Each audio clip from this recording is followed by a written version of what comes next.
What happened? What happened? We got action, boss. Oh, we're in a timeout. National championship game coming down to it. Hell, we had to come in a little late here, but you know it's the nightly flick, whatever it's called, the nightly fix. Like and subscribe. Head to our YouTube channel, Foolish Club Media. Like and subscribe. We're here every night, Sunday through Thursday, and the national championship game is here. Real quick, Ron. If so help me God, if I lose my first bracket because U of H loses because I wasn't watching the game, because I feel superstitious like that right now, I blame you. I don't blame Serda. I blame you. Starters, you are not. Can I be not? You tell me if this is mean. You're not good of a sports fan to be superstitious and to take that blame on me. You're not. You're not. What if I'm there? What if I'm trying to get there, man? You're not. Hey, what if I'm trying to get there? What? Let me set it up because you ain't got a TV. I'll hook you up, and we'll do it for the viewers right now. Come on, baby. God, we're already 400 deep live right now. But shout out to everybody. Like and subscribe. 65-63. This has been a game in which, like, these are two really, really tough teams. We talked about it the other night or yesterday. These days are running to each other. The toughness of Florida. The toughness of Houston. And Florida's been right back at it. Oh, you must be ahead of me. All right. He doesn't know. Florida just needs to get one stop. I'm guessing they got that stop, judging by his. And oh my God, they called a timeout to get this. And Sharp, oh my God, that's a travel. He can't touch it. Can't be the first one to touch it. And it is over. And the Florida Gators have won the national championship. And Houston doesn't even get a shot off. They don't even get a damn shot off. What in the hell? How did Florida pull this off? How in God's green earth did Florida pull this off? First off, I feel for those kids. I do. I feel, and there is Walter Clayton Jr., who I still think, even though he had the worst game of his life, I still think that he is going to be the most outstanding player. This is the third championship for Florida. You got to feel for those kids. LJ Cryer couldn't even get the ball, didn't get a shot up. And Emmanuel Sharp had it, jumped, and got in the air. They contested. He couldn't get it, but he dropped it.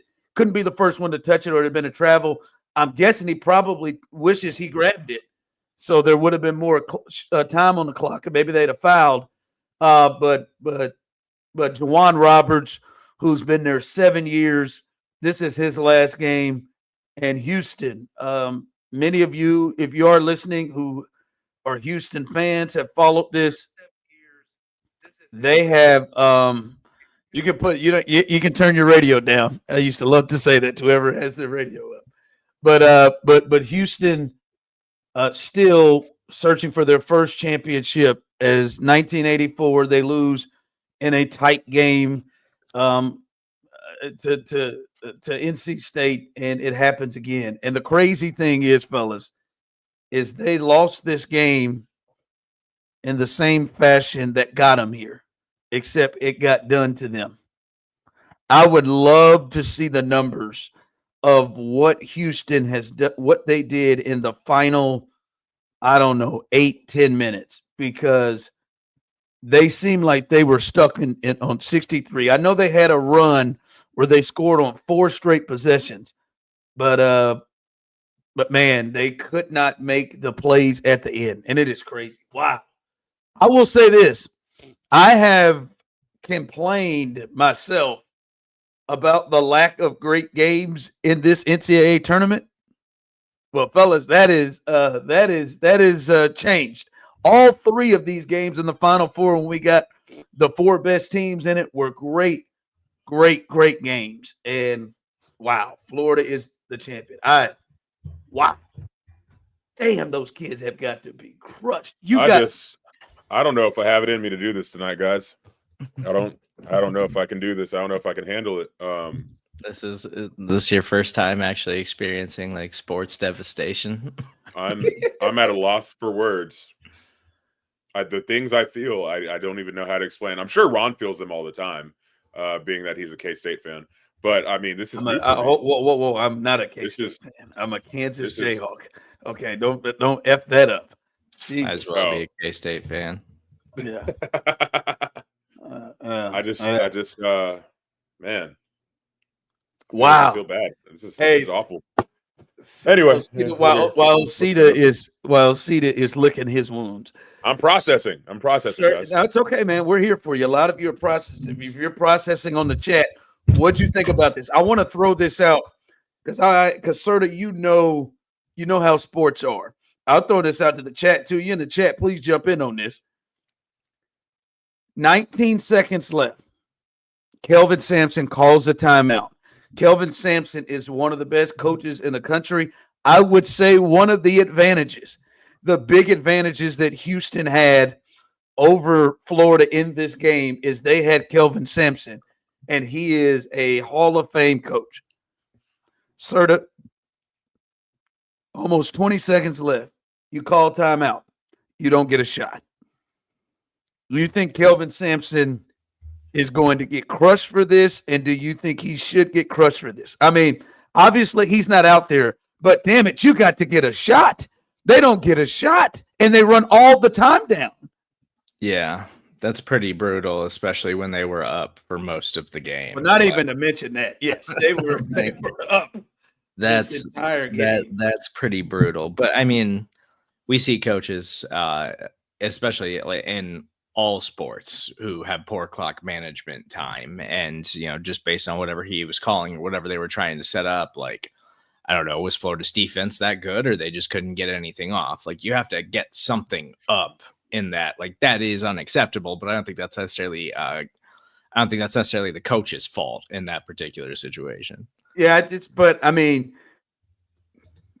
I'm with you, but because obviously you got kids out there, but you get a timeout in, and there has got to be something off of something that at least ends up in an ISO that you get a shot off like that. They didn't get and I know Osita, maybe you don't know like big strategy when it comes to this, but the people, like, when you're at the end of the game like that and you're trailing 19 seconds left, you always go relatively fast, because if you miss, you're down 2, you can still foul and prolong the game. So you never, when you're down like that, never let the clock run out, right? It should, like, to me, at 19 seconds left, 19.7 is you get down there and you shoot it at like 10. And if you miss, then you foul, and you still have 10 seconds for them to hopefully miss a free throw and give you a chance to end the game. You don't run it all the way down to where you don't even have a chance to prolong the game. That is, what a game.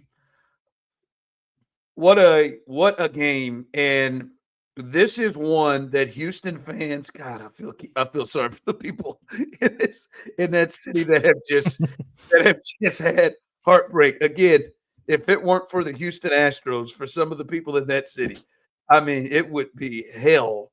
I'm not going to go through all of it, but this is one you won't CJ forget. Stroud, I guess, if the Texans can figure out the offensive line. Well, and the scary part, we did a topic on that is, are we 100% sure? Are we 100? This is, I mean, I'm not making fun of it. I'm just saying. Nah, man, I quit. I'm done. This is why we watch sports. Right here, that pain you're feeling, Osita. This is why, and just imagine the feeling that you will get. But man, like, that's I have to say it. That's the C word, and not see you next Tuesday. That's the C word. That's a choke job, Jack. Yeah. Like I think that lead got up to 12 or 14. And the other part is, man, Florida they have been a one man wrecking crew. Really, like, they've got a guy in in Walter Clayton Jr., who is Junior. I don't know about Walter Clayton Sr., but they got a guy in Walter Clayton Jr. who has been the best player in the tournament. And like I said, I think he will win the MOP, but he is having the worst night of his life. He didn't score. U of H's defense was really effective at they were themselves. Like I said, I don't know if they're. I feel like they just got winded, man. Like how do you keep up that kind of defense for an entire 45 minutes or 45 for 35 minutes they were. Yeah. But this kid was 3 for 10, 1 for 7 from 3. In the last game, he had 34 to get him here. It hit big shots. And then in the game before that, he had 30 against Texas Tech when they were down 9. By the way, I hate to kind of rub this in, Osita, but I've won all of my brackets because I picked Florida over Houston from the jump. So I've won our station bracket. And I've won. You will lie. You did not win the station bracket. I'm looking at it right now. Who's Tom Barksdale? Yeah, the station. You are not on top, buddy. I'm sorry. The station bracket is different than the overall company bracket. Okay, so the 610 station bracket, I won. Okay. And then I won any other bracket because I had Florida and Houston in the final, and I have Florida there. That's neither here nor there. I blame you for taking my eyes off of the game, off the prize. I've won multiple brackets. This is my first one in my time, but. My first one. But damn, man, that like he can't have that game. You can't. I mean, he can't. And shout out to Will Richard who stepped up, Martin who stepped up. They had guys who step up, but man, he played I came in talking about it. The one thing that has to happen is they can't let Walter Clayton Jr. beat them. Are you just looking at funny photos, Serda, and putting them up there? That kid you just showed. I was trying to update the graphic, but then I didn't spell title right because I was hurrying. So now I'm fixing it. But no, you just can't lose that game. I mean, you cannot lose that game up by 12, up by 10, up by 11 late. Like I've got to look at the final 5 minutes of this game. And this kid is so soft. This young man is. He did well enough, but I want to clothesline him. He's 7 feet tall, and every time they throw the ball to him, he'd be 5 feet away from the basket. He wouldn't even look at it. He's firing it out like. Oh did you see him? Did you see him help up be a good sportsman and help up the opposing team? Help someone from U of H at one point and put his hand down. I was looking at that like, oh man. I know Juwan. I know Juwan Roberts and Tugler with them bad sideburns, Francis and the rest of them. I know they saw him and smelled bitch in the water. I know they saw him and said, that's it. They said, here's the bitch. We got his ass. Here's the bitch. But no, this is a choke job, man. And this is going to live. Like, I think this is going to be right up there with whatever in Houston sports. Chiefs 24-0. The Bills being up 34-0 or whatever that was, and that comeback. The Music City Miracle, maybe that's Tennessee and not Houston. But no, that's Tennessee. But that happened to Buffalo. But all of the shitty things that have happened to Houston sports, this is going to rise right up there. And you won't forget it because you're just like, you didn't get a shot off. You didn't get a stop. Like, good God, everything was going their way. I just when they got 5 fouls on Florida in the first 3 minutes of the game, which means they're going to be in free throw mode. And I'm thinking to myself, oh, there's no way they're going to lose this game. And they got into the bonus with like 15 minutes left. And I'm like, there's no way they're going to lose this game. God Oh, Kelvin. Oh my God. Are you trying to make me cry on a podcast, or No, man, what's your plan here? What's going on, bud? I feel rough, You, man. This is tough. you feel rough. You feel rough. You went for Florida, dog. I was going for U of H after you gave me all that shit. You've never done a bracket. You're un-American. It's a Super Bowl and March Madness as far as sports fans. And I'm just like, and then I get to the office the next day, and what do I see? What do I hear? Nothing but Ron talking cash money shit about me to the coworkers, being like, he's never filled out a bracket. I'm glad you finally fill out a bracket, and now I lose because of you, Ron. This is not about bad juju. Hold on, sir. I blame you. I need to get this out. Is this? Hold on. He is well known in Kansas City for being a curse upon all the sports. Oh, hey, we find out the truth. Thank you. As soon as he leaves, the Chiefs win a Super Bowl for the first time. Shit. That's not Ron, not we need true. You to get out of Houston, bro. I was still there. I was still there when they won the championship. Okay. I've been in the building when they've had big games. Okay. I was there when the Royals, I was on the board during the World Series when the Royals were winning a championship. All right. I'm a Kansas fan. All right. I was in the building when they are in the Final Four. So suck it, Steve. I want to clarify something from Osita here. Are you more upset that the Houston Cougars you were rooting for lost because this is Houston, or were you more upset that you lost the bracket? Because I thought this was about U of H, but it now that I'm hearing you, it feels like this is more about the bracket.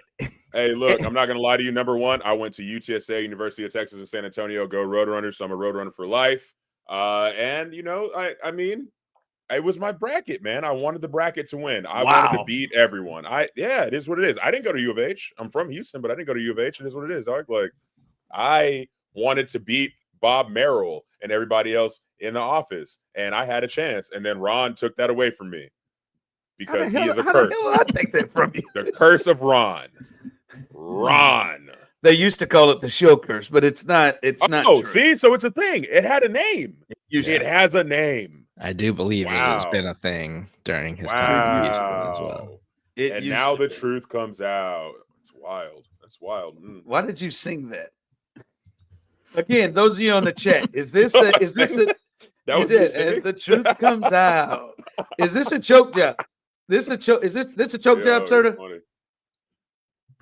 And it does kind of feel like it, because I think coming into the game, a lot of people thought, Florida's probably the more talented overall team, but Houston's got all this fight and they're scrappy and they're coming off the big game. And then to not only that, go into halftime with the lead, be kind of in control of this thing the entire game, and then you let it slip away.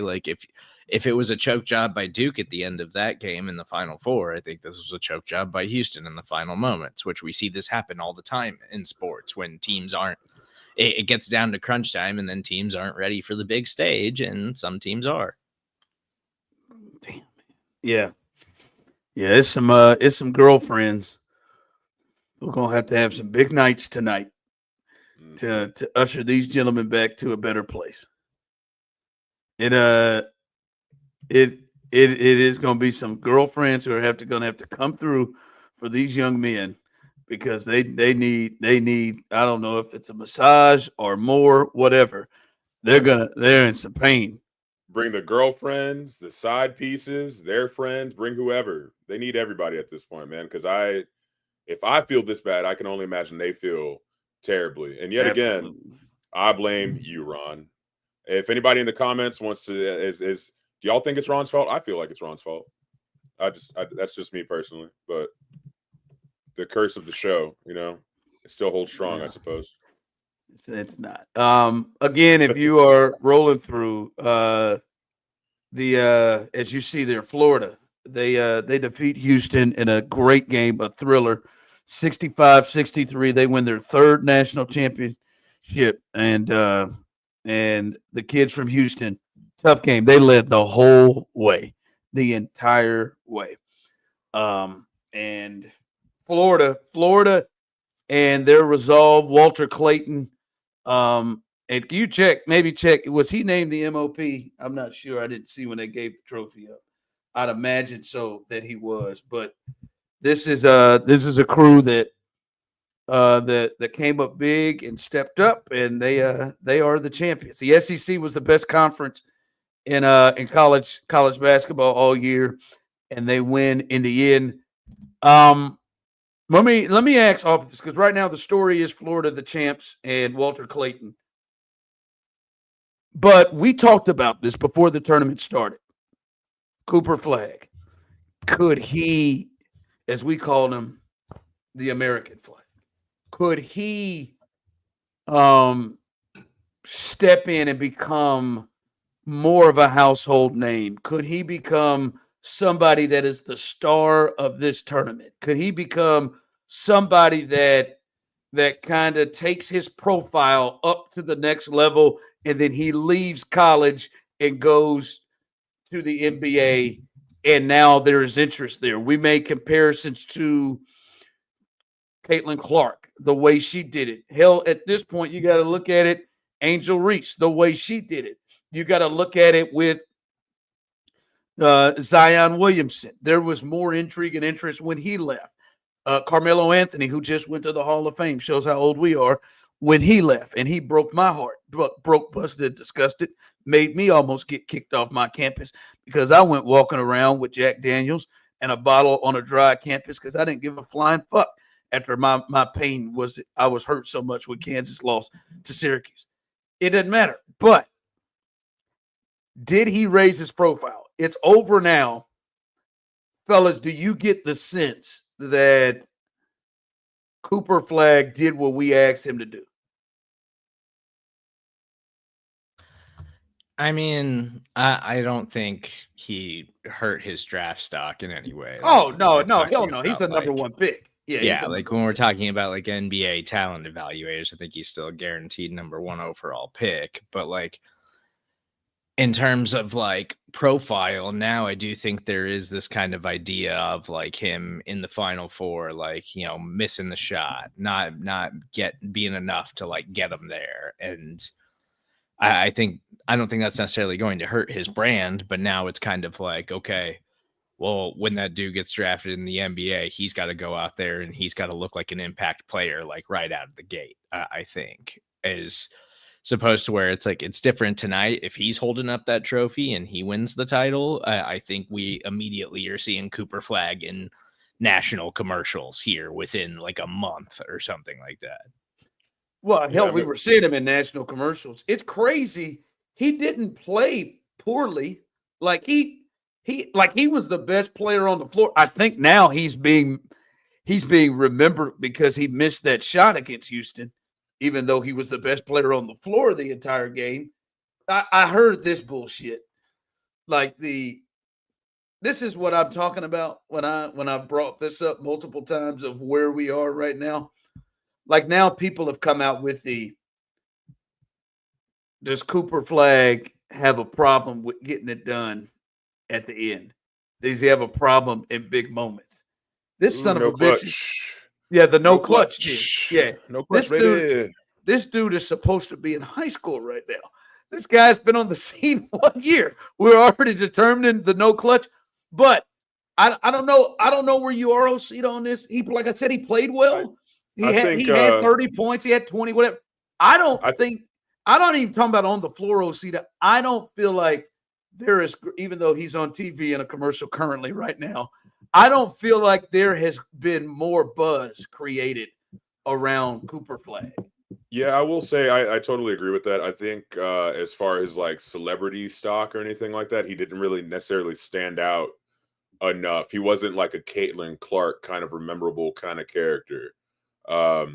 I feel like in the general like zeitgeist, I feel like he is going to be remembered as missing that shot against Houston, and it definitely doesn't help his brand.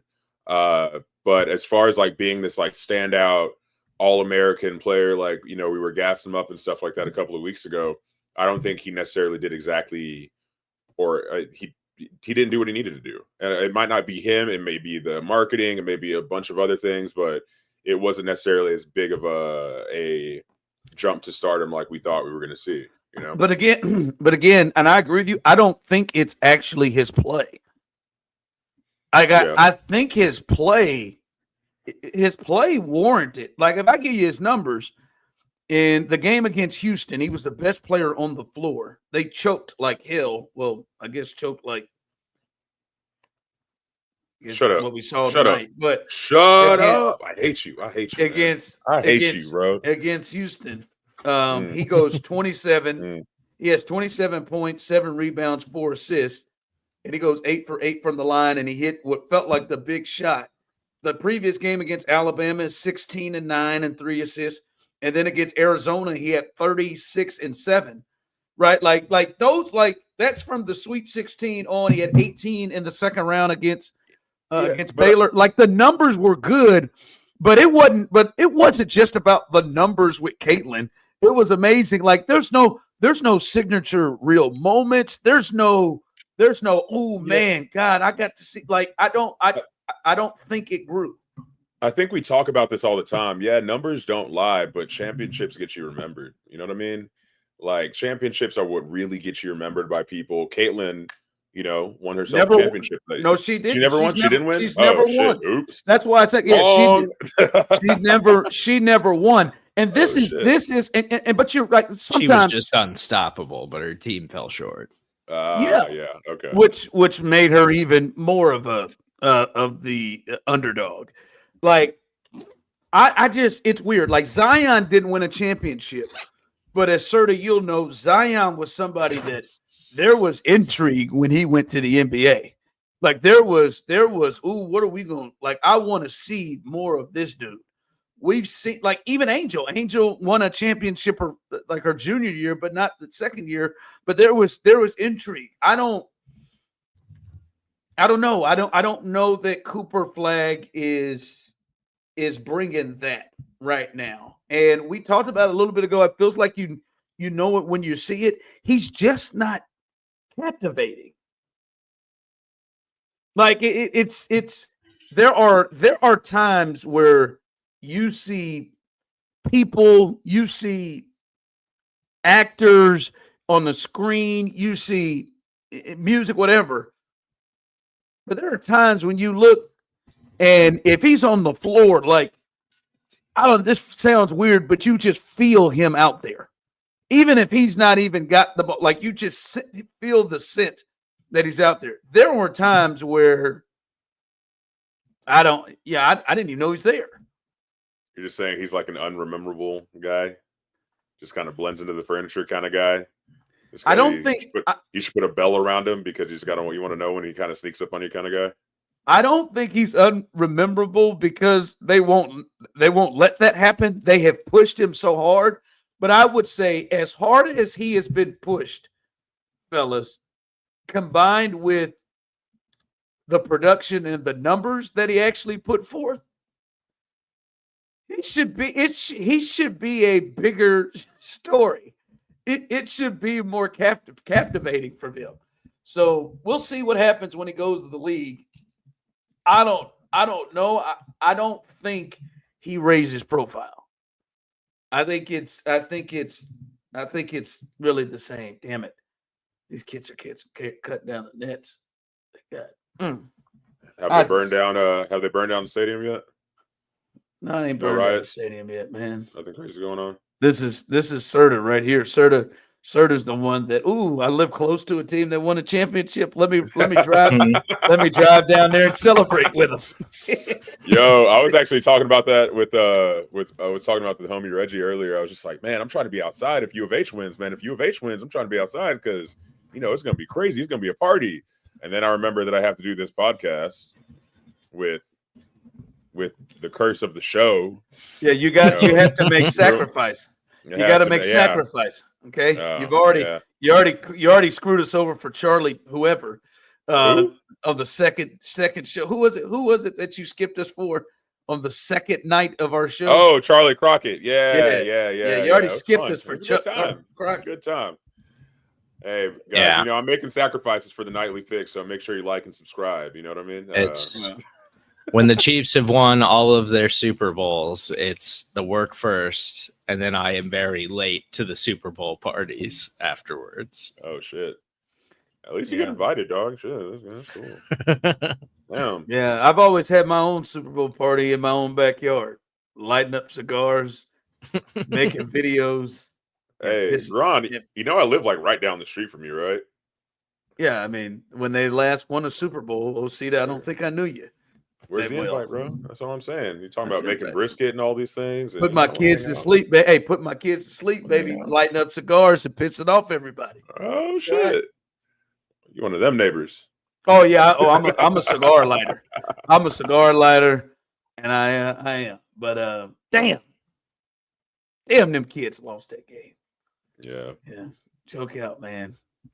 Hopefully their girlfriends put it on them real, real good tonight.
Damn, that's crushing, man. One shining moment.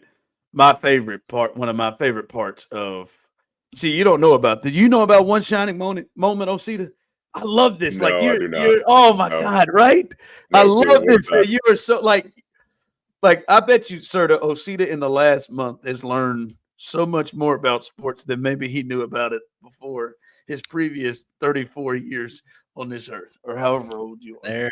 You got it right. There was a time in my life growing up where I was actually a very big Kansas Jayhawks fan. And when Carmelo Anthony and Syracuse beat Kansas and then they didn't get the one shining moment, I remember like crying as a child over it because I told you that was my first year of college, and I was on a dry campus at Missouri Western, and me and my best friend Ian, we at this point, Osita, I played these games as a fan.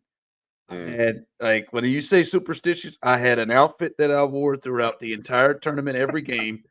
We did 55 chest passes to each other prior to the game. That was just our superstitious tradition. Yeah. And they lost that game, and we're a dry campus. And I didn't try to hide it. We just walked the campus, just took a walk. And I had a bottle of Jack, just drinking it, passing it, just wishing somebody would say something to me. No, one shining moment is at the end, like it's the big tradition of college basketball. When the season ends, they do they play the song One Shining Moment, and they put the video montage together behind it. And every team that is in the tournament, that makes the tournament, in some way gets represented. Now, some teams get represented more, especially the further you go, you get represented more. Florida and Houston are represented the most. Florida's probably represented the most because it ends with them. But it is like it's that moment when your team wins it, you know it ends on your team. And like today with Florida, it ended with them all doing that stupid ass chop. Mm. But Serda talks about the tears in 2008, which is the first time that I can remember ever experiencing my team winning a championship. I was alive in 1988 when Kansas won. I don't remember. I was alive when the Royals won in 85, but I was one. When they won that game, and we sat around and we knew one shining moment was coming. Mm. And you knew we were going to be at the end, and they showed Mario's shot. I remember being in tears. And I just remember my best friend Ian yelling, "I waited my whole damn life for this." I mean, we're too old for this. We're in our mid-20s. We're in our mid-20s. But I waited my whole damn life for this. And it was an emotional ass scene. It really was. When they showed that Kansas, they showed them one, and so, but you'll get into it because it's also who they've had singing it. Right? Do you know the people who they've had singing it, Serda? You know, it started with Teddy Pendergast. I didn't know that that's changed. Teddy did it. What I remember growing up, it was always the ball is tipped. Yeah, I thought it was just there. You are. You're running for your life. You're a shooting star, and there's always a part. There's a part with. And when it's done, win or lose, and they find a kid that's like really crushed on the lose part, you always try to develop. But they did that. But then it was Teddy forever, and then they let Luther take over. Yeah, it was written by your boy. It was originally sung by your boy. They then let Luther take over it, and then Luther did it, and Luther did it 2008. And Luther did our championships. I think they swung it back to Teddy. I think Teddy's doing it again now. But when they did Luther, and you know Luther does his Lutherisms, and he started with he started it with a run. Oh, the ball is I was like, oh shit, Luther's in it. But nah, man, you got it. Yeah, that one shining moment, boy. I have gone down a rabbit hole where I have watched like 20 consecutive one shining moments. And as a kid, I used to always count how many times Kansas was on it. And I would count up. Oh, there's one. There's one. Yeah, that one shining moment is a tradition. It's a weird kid, Ron. Hey, I was a sports fanatic. All right. Shoot, you probably did your weird shit too. I still do my weird shit. No doubt in that. All right. If you're joining us, please like and subscribe. Go to YouTube, Foolish Club Media, like and subscribe. Give us a follow. Every night, our guy right there at the bottom of the screen, Big O, he does his heat check. Let's do Big O's heat check.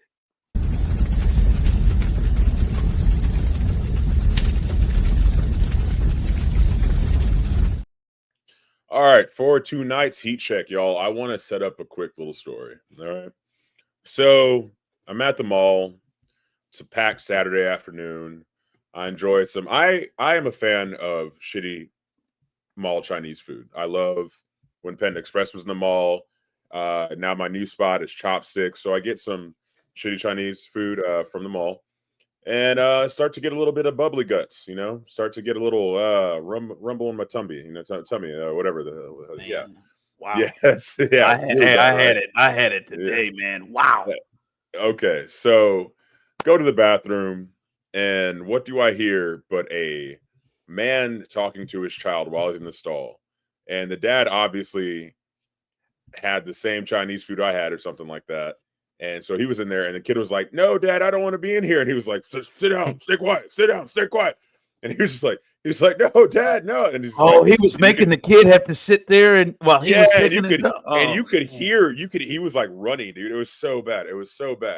So it got me to thinking. After this, I'm kind of like hyper aware of like the situation of just like where I'm at. I get out of the restroom and stuff like that. I'm just like, damn, that's crazy. That sucks. That kid's definitely traumatized, right? And then I start seeing like all these kids just beelining everywhere, dude. I realize the mall is literally full of just parents and children that can't control their children. And like, I am a man in my, mid 30s and stuff. Obviously, I want children eventually. So every now and then I get baby fever, and that shit ends immediately as soon as I start seeing like unruly children. You know what I mean? I feel like a cute baby's a cute baby, but like toddlers running around, I can't deal with it. So it made me think to myself, what the fuck happened to the leashes? Weren't there leashes for children at one point in time? And can we make that like a mandate or something? I feel like if you have like if you're okay, look, there has to be like a number. If you're like one parent and you have like 4 kids that are under 5 years old, leash them up, dog, like a dog walker. You know what I mean? Like, don't just like let them run around. You have to chase. What if one runs away and then you have to go chase one and then the other 2 just take off? What if they're conspiring against you? What if one kid's like hiding behind you or some shit like that on their hands and knees and another kid pushes you from the front, then you fall on your back and then we have a parent down and then they just run around all crazy? No, man, I feel like you should put them back on leashes, put some air tags on those bitches so you make sure that you don't fucking forget them. You know what I mean? Like, we got to figure out a way to, bring it back in. We got to reel them back in. It's getting a little too wild out there, guys. What are your thoughts, Ron? I know you have thoughts. Is he frozen? No, he's not. Okay. I think the parents who have leashes on their kids are dangerous people. And are why? ridiculous. I feel like No. they're looking out for other people's safety and their own child safety. No, parent. Tell their asses to sit down and stay where the hell they're supposed to be. Parent. Like like, first off, I'm not going to treat my human kid like a dog. All right. Like I am going to parent and have their ass. Nick, if you don't sit down right now, I promise to God, you will walk into that bedroom and you will see everything that you like gone. Is that your stern parent voice? Oh, listen. It can get more stern than that. I am somebody that goes through. I'm performative. I will drag a trash can through their rooms and one by one start throwing pieces of toys or things in the trash. Of things you paid for it? Yes, it's mine. I paid for it. No longer yours. I will go in and I am performative. I will take apart the game and take it out and take it for me. Or just take away an important piece that connects the PlayStation so you can't use the PlayStation because I have said piece. I'm Controllers performing. are gone. Controllers are gone. No, not HDMI controller. cable. Yeah, I'm taking a plug. I'm taking the power strip from the PlayStation so you cannot use the damn thing. No, man, the leashes. No, man. That means, like, one, I find it messed up to treat your kid like an animal, and 2, I think, man, you get off your ass and work and parent. Establish something when we go out. I'm telling you, man, I'm not gonna say my kids are perfect and they don't ever step out, but it's 1, maybe 2 times. And your ass is, or we're gonna get up and we're gonna leave. Like, we're gonna believe, not before I got to come in here and pull you. And I've seen those parents with them damn things. I will give you a compliment. Like, how do you not get past? Like, if it get real down to it, Osita and Steve, you maybe you got a niece or a nephew. Like, we're gonna hold hands, and you're gonna be pissed about holding my hand, and we're gonna hold hands and walk together. Like, kids like, Daddy, your hand's so sweaty. It's so sweaty.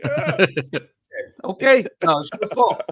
Like that's the threat. They don't want to hold my hand. Get over here. You gonna hold my hand? You have to hold my hand. And when you hold my hand, you got to walk at my pace. And I'm dragging kids because I'm on the move. Okay, so dragging your kid by holding their hand is worse than having a little leash on them. It's not a drag like you thinking. They're not on the ground. It's you're over here. You got kids. Their feet are flying in the air. No, I'm challenging them to pick up the pace with me. All right, so you Well, got to walk with me. I ain't no damn leash. I do feel like some of the disappearance of the leashes has come from like the tablet generation, the like phone generation, Oh, they're because so most of the hypnotized time, that there's like, I'm good. yeah, because most of the time people just here play games on my phone or here's my tablet, like just get sucked into that and shut up. So you're not bothering me or whatever, which is a problem. I agree with Ron. I think the leashes are unnecessary too. I think it's just there's got to be an understanding, and kids are just going to be assholes sometimes. But Like there's got to be a respect level between child and parent that you get one chance to be an idiot or two chances, but by the third time, you're getting your act together. well, you're gonna sit your ass over here, right here next to me, or you gonna walk right here next to me. I embarrass you in front of your kids, your friends. I embarrass you. I will. Like, no, I don't play that. Like, but again, Osita, that starts early. Like Yeah. You're like talking to a childless man, so I don't have my, any children. So I don't know about my kids. Again, I'm not saying my kids are perfect.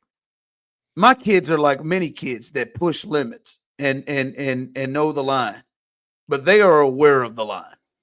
Like your kids are very well behaved. I'll be honest. Like I saw your son hold a door open for a lady one time and stuff like that when we were at some home run dugout or whatever, and I was like, "Yo, Ron's kid is good. That's sure." what's up. But they clearly, rest assured, they have a-hole tendencies. My daughter, I'm sure the apple doesn't fall far from the tree. my daughter, You know I caught my daughter getting addressed by her mother, and she didn't know I was there to look, but she rolled her eyes hard behind her back. And I said, "Yo, what you doing?" So I mean, they got the a-hole tendencies, but they just know the line. They know the line. Yeah. Now, I will say this: I've had this conversation with my mom. I've had this conversation with my wife. I want them to have respect and understanding. I don't need it to swing all the way to the level like when I grew up, like to a point where I didn't ever feel comfortable like coming to my mom about anything that was remotely close about me getting in trouble, because I thought I was just going to get taken out. Like there was never a, hey man, I think like I thought about drinking or I'm thinking about drinking. No, that conversation ain't never happened with Teresa at all. They just moving on. Like, cause I just never had that comfort. I want them to have that comfort, but also like they got to know the line. Yeah, you want to put a little fear of God in them, but at the same time, make sure that they're open to sharing the important, scary things and stuff like that they might try to do. But it's funny though that you say that about you and your mom though, because I've met your whole family, oddly enough, and like the dynamic between you and your mom now, I guess it's because you're an adult, but like you talk cash money shit, dog. Like, not completely. Not completely cash money shit, but you be talking a little bit. You talk a little bit of shit. It's very clear. Damn, dog. It's very clear. Ron. It's very clear in a joking manner. Or she frustrates me because she just does the wildest things sometimes. The things I don't understand. So she does frustrate me as she got older. But no, it's a stop there. My mom's insane. She almost tried to take on the entire Oakland Raiders fan base. That's what I knew. Her ass was crazy. Oh yeah, we went to a Raider. Like my mom would take me to a road game every year for a while, and she took us to Oakland Monday Night Football to a Raiders game, and we sat in a Chiefs section. But she I don't know if you know about Oakland. Do you know the history of games and how fans? People. Yeah, they're wild people. They look like the band Guar, and they look like Mad Max had a baby and became football fans. They call it the black hole, and they throw batteries at people. When I was in third grade, and we walked through the stadium, and the memory that is seared in my brain is Marcus Allen, who used to play for the Raiders, who had played for the Chiefs. They were hanging him and set him on fire. Whoa. And you can't get away with that now, dog. That's wild. Yeah, it's wild. That's wild as hell. They were throwing nachos at a family, hit a young kid with cheese as they were walking up in their Chiefs jackets. But we said on and my mom made us. She said we're not gonna wear like red. She had me get like a little jean. We had both had jean shirts that had the little arrowhead in the corner, but we had pullovers over it, so we didn't just scream Chiefs fan. But we sat on the road, we're all Chiefs fan, and these guys were nuts, drunk, and all red. And boy, somebody threw a bowl of popcorn at our road. They were throwing stuff at us. And when I turned around, I saw a guy who had a hook on his hand. And Teresa turned around. A hook on his hand or a hook for a hand? A hook, I think a hook for his hand. His hand. That's old school. They don't even do that anymore.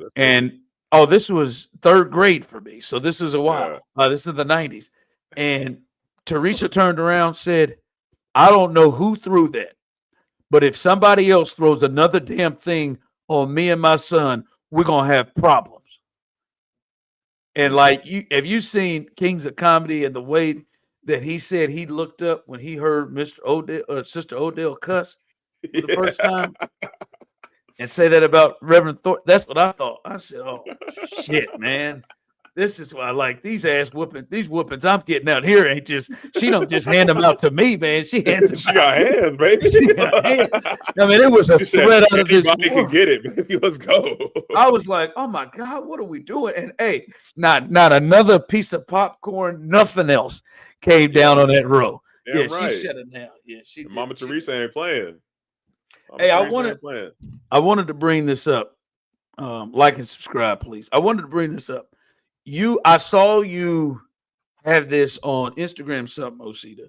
What's up? And you said the Pitt is the best show on TV. Yeah, I stand by that. I love that show. Have you seen it yet, Serda? Have you watched any of the Pitt yet? No, but I said I wasn't so into like the hospital dramas like that.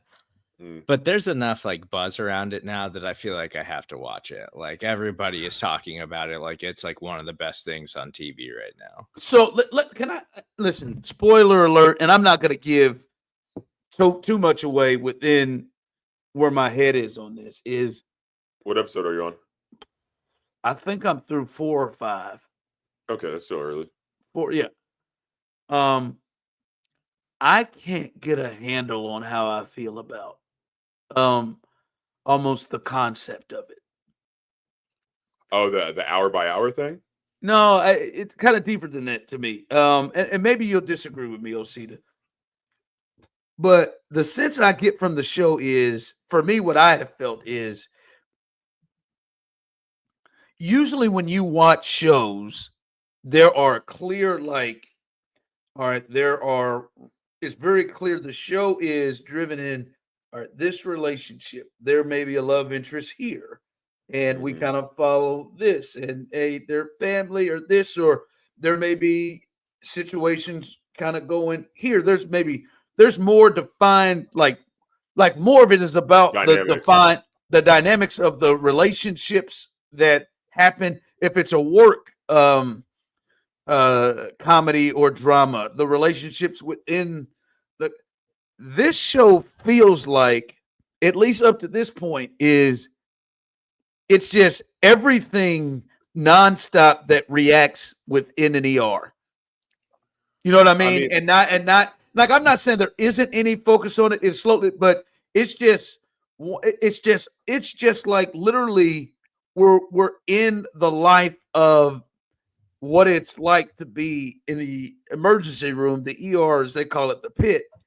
And it's like the relationship stuff, maybe they're slow playing it or setting it up, but it doesn't seem like doesn't seem like what the dynamic is of what the show's about. It seems like the dynamic is the chaos of bam, bam, bam, like what it is. So you're saying rather than the individual relationships, they're focusing on more like the symbiotic relationships as like the people in the ER, like everyone in the ER reacting to everything at the same time. Like, I would agree with that. You know what I mean? You know what I mean? Yeah. There is a general focus, obviously, like if you see like the chief medical guy, the chief doctor, or yeah, the whatever, main character. Yeah, we the see main some character. glimpses. Like, Is There's that some Noah stuff going on. Wiley? yeah. I think so. Yeah. I think he's There's some stuff going on there. Producer, And honestly, like in every other show, like this show is like literally, I think it's like maybe like 12 hours in the life in the day of a in an ER, and it literally goes hour by hour. Each episode's another hour, right? So like I get what you're saying with like the whole like relationship dynamics and stuff like that. You're probably not going to see too much of that because that's like literally one shift. It's one 12-hour shift. How much is really going to play out in a 12-hour shift between a bunch of people? But I think the beautiful thing about it is that you get to see how this network of people react to the world outside of them as a unit. You know what I mean? And like from me being the child of two people who worked in healthcare and stuff like that, and someone I went to school, I have a degree in biology, the minor in chemistry. You know what I mean? Like I was going to be a doctor, but I don't like blood. Like I cringe every time I see like a cut and stuff like that. I really fucks me up. But it was cool seeing this like really what felt like a really genuine and accurate depiction of like controlled chaos. You know what I mean? Chaos ensuing, but these people like their entire thing is like to wrangle it in as a unit. You know what I mean? Like and then like you're only on episode 4. Like when I said that Pitt was like the greatest show on television was like by episode 10. Episode 10, some shit really hits the fan, and you see these people working away and come back and come together like in a way that I've never seen. I've never had quite a feeling of like I've always respected like doctors and nurses and stuff like that. But when I watched that show, I was like, damn, dude, the techs are the shit. The people that clean up after all that shit are the shit. The janitors are the shit. Like, I have such a huge respect for that right now because, like, seeing that on television being depicted what felt like so genuinely and so accurately, like I said, it was really moving, man. It was I'm telling you, by episode 10, it fucking hits, dude. It's really, really good. I cannot recommend that show enough to everybody. Like, if y'all are watching this right now, watch The Pitt on Max. It's a great show. It's better than ER, better than what was that bullshit show that's been going on forever? Grey's Anatomy. Yeah. That show's not even. They don't even. Chicago Med. Seriously. Chicago Med bullshit. Like The Pitt is where it's at, dude. And I grew up on ER because that was like my family watched it because that was like back in the day when that was one of the shows it was like you sat down as a family and watched TV like back then, so everybody watched the same things, and so I kind of assumed it was like that. But then I did see that it was like hour by hour like that, so it's literally just like each episode's like shot of adrenaline, like just like going like step by step of that. And then I saw the second season's supposed to be like the shift on the 4th of July or something, like in the emergency room. I was hoping they were going to do a night shift, but I guess they're not going to keep going with that crazy day. Yeah, but I'm intrigued enough that I think I'm ready to give it a shot and check it out. It's definitely worth it. And they use a song by, you know, that band, The Smile, Tom York's like side band. Tom York and Johnny Greenwood side band. You never heard of The Smile? Oh, dude, they're really good. I'm clearly out on it.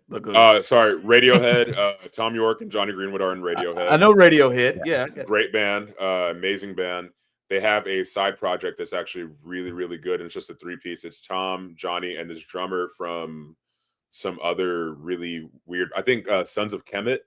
It's like this jazzy kind of weird Afro infused, super technical drummer and stuff like that. And like they come together really, really well. And they've put out like 3 EPs or something like that within the past 2 years. Really good shit. Listen, I'm not saying that it is not entertaining or good. I'm stuck on how I feel about it because I guess like the example that I could give, like, I don't know if you watched this. Maybe you did, sir. I know Osita did. The Good Doctor. You seen the? Oh, I love The Good Doctor. I guess, never got into it. I don't watch a ton of network stuff but anymore. yeah, I know. But I think you'll get what I'm saying here. So like The Good Doctor, and I just bringing it to the same genre, but it's a medical drama. And that show, yes, there was like situations where they had to perform surgery to save people and stuff. But that's Yeah. not what the show was about. Like the show was about Sean and his relationship Yeah. with the doc, world the in doctor, general. yeah, Yeah. with the doctor, and then when they came with who soon became his wife Leah, and how they're navigating him being autistic and being married and then having a child, or the relationship with like Dr. Brown and you know what I'm saying there. That was what that show is about, and I think that's kind of how most shows are, right? Like they're in that range. This one to me, and maybe it comes in more at later on in the season, but I think as you just went through it, Osita, that's maybe the plan of it because it's one day. You see some things, right? But Yeah. it's one day. This thing is about this is what happens in here. Yeah. It's like if they did, a cop show, and in a cop show, this whole thing was just about, all right, man, we're on the beat, and this is what every single thing is about, being on the beat, and not Yeah. like if it was The Wire, everything is about like, and none of the relationships and none of all of that. I don't know that I've experienced anything like that, and it is really interesting.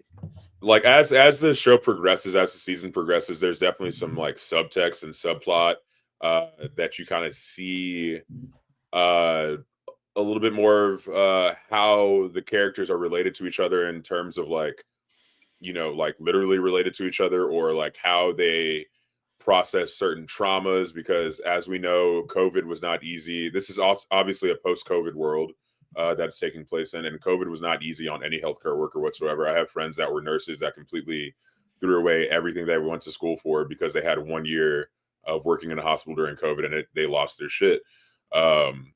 So there are some traumas that you kind of recognize, but it's little glimpses to a really big final payoff. You know what I mean? Like I said, if this doesn't win an Emmy, dude, I don't know, bro. Like that show is literally one of the best shows I've seen on television in a really, really, really long time, and I can't suggest it enough. Yeah. No, it's like I think it's good. I just never. It's unique, and that's my favorite part of it. Like I just have never seen a show like that be the dynamic of a show like that. But I am just to a point like, when is like, is this just going to be about like, just every day? All right, one emergency after another emergency after another emergency after, like, if That's what life it's in the ER, baby. That's life. I in get the it, ER. but no, it does look like they're really trying to paint the picture of the actual life of the ER and not drum up the relationship, at least up to this The point. show that you're talking about. So you're comparing Good Doctor to the Pitt. The show is called the Pitt because the ER is called the Pitt because it's an ER in Pittsburgh. That is literally the focus of the show. The focus of Good Doctor is obviously the focus of the doctor that has autism. Yeah, That's a really good doctor. But So I'm what saying are like the Pitt is the main character. You know what I'm saying? what are the I get it, but what other show that you can think of that it was more driven about just what happens in this and not as the much side relationships. I don't know if I can think of a show that's kind of like that. And I think that's why I like it so much. Yeah, that's why I will say that. I think that's why I'm really enthused by the show, is because it's like I'm watching. I feel like I'm just a fly on the wall in this crazy ass, hospital. I mean, No, that's what literally, it feels like. That's what it feels being like. 10 episodes or whatever, 12 episodes, and it literally just covering a 12-hour shift in an emergency room. Like, Yeah. I can't think of anything that's only covered that amount of time in an entire season of a show. Like that's what that's is 24? I never watched 24 because that's one of the other shows that 24 was kind of like yeah, that. 24. I think every episode was like 24 hours or something. Yeah. No, I think it was just one day. It was one wild day, yeah. and every episode was an hour. I completely forgot. Oh, maybe that's what it was. I never got into 24. Yeah. Take us home, Osita. All right, guys. Well, speaking of things that I can't recommend more, I was in high school when I first made love to a French girl.